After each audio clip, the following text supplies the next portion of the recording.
Hey guys, welcome to my first video on my channel. Today I'm going to be showing you some pretty awesome mods for the Ender 3 Pro here that make this act like a much more expensive printer than it really is. So let's get down to it. Alright, so we're going to be talking about a few mods that I've done to this printer here. So for one, I installed a new motherboard. I got an SRK E3. I also installed a Bltouch, an all-metal extruder, Capricorn PTFE tubing, some better bed springs, and then I also had quite an adventure with a nozzle, but we'll kind of get into that a little more later. I also installed a glass bed. Almost forgot about that one. That makes these prints come out absolutely flawless on the bottom. Beautiful prints. So the glass bed definitely helps a lot. I don't even have to use blue tape anymore, which is something I had to do a lot, and then I used to have to use glue too, but now that I have this glass plate, it actually just builds right on. It gives you a really excellent smooth bottom build surface. Okay, so the first major upgrade I did was replacing the main board with the SRK Mini E3 by Bltouch. This is a great mod for any Ender 3 or Ender 3 Pro because it allows you to more easily install the Bltouch sensor.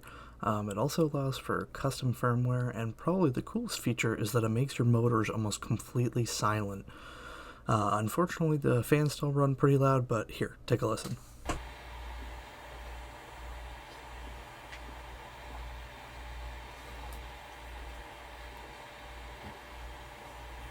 Next up, we have the Bltouch auto leveling sensor. This is another easy mod that makes it so that you never have to level your bed again. Using this in conjunction with higher quality bed springs as seen here make for pretty impressive prints without spending a bunch of time leveling the print bed. This next one is one that you will eventually want to do pretty much no matter what. The Ender 3s come with a plastic extruder assembly, but these are known to fail over time, as mine was about to pictured on the screen now. The solution is an all-metal extruder assembly like the one here. These will last pretty much forever and can even help with print quality sometimes as well. Something that often comes with these metal extruders is a new tube called a Capricorn PTFE tube. These are precision built to allow the filament to more directly and easily flow into the hot end. This tubing change can make a huge difference, especially if you're having any issues with under extrusion, but otherwise it just helps with a little bit of print quality. This last mod I've done here is I've installed a borosilicate glass plate. Now these are really fantastic. It's a significant upgrade over what comes on the Ender 3, that kind of flexible metallic pad. These glass plates allow for a really great finish on the bottom of your print. It really does make them look and have a sheen like they're glass. And then it also helps with adhesion too. You don't have to use blue tape anymore. You don't have to use a glue stick or anything. It just sticks to the glass plate as long as you've got it set up right. And in conjunction with the Bltouch, you just get these really flawless prints that come out perfectly flat and level. And it just really improves print quality. If you're going to do any of these modifications, I would at least recommend the glass plate. And then probably the metal extruder wouldn't hurt, but that's not something you have to do immediately. Now, there's one last mod I tried to do here. I tried to change my nozzle. And now, this is usually a great idea. You know, everybody says it's a great idea. These nozzles aren't too expensive either. So this is a hardened steel nozzle here that I tried to get.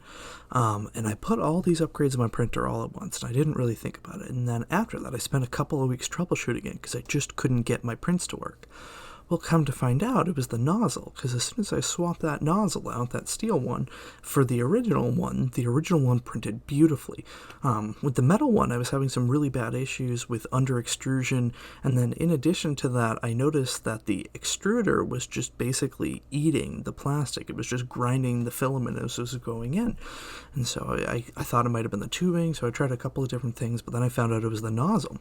So I think the lesson I learned here is that buying a $10 nozzle is a bad idea, and definitely make sure that you put your money into a higher quality nozzle, or else you're going to get absolutely horrible prints that are just unusable. Alright, so doing after all those modifications, you can see that the print came out here really well. I'm certainly impressed with the quality of it, especially on this printer. I mean, the Ender 3 Pro, somewhere around $250, and all of these modifications I've done probably add about another $150 to the cost. So for $400, all said and done, you're getting some really fantastic print quality.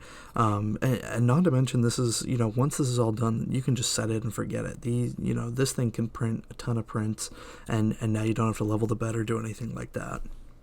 Well, I think that about wraps it up. Stay tuned to the next video. I'll probably be doing some more 3D printer and kind of tech related stuff. And drop a comment in the comment section below if you have any questions. But thank you guys so much for watching. Peace.